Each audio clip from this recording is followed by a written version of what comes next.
How to manage products on Facebook mobile. Hello guys, in today's video I'm gonna show you how to manage products on Facebook mobile. First thing you're gonna do is go to Facebook and then click the three lines here and go down until you find settings and privacy, and then click settings and go down, and here you will find the activity log.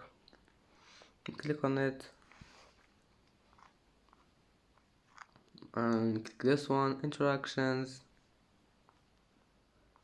and go down until you find products. Click on it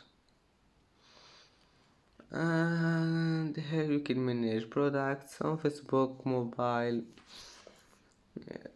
And that's it for today's video.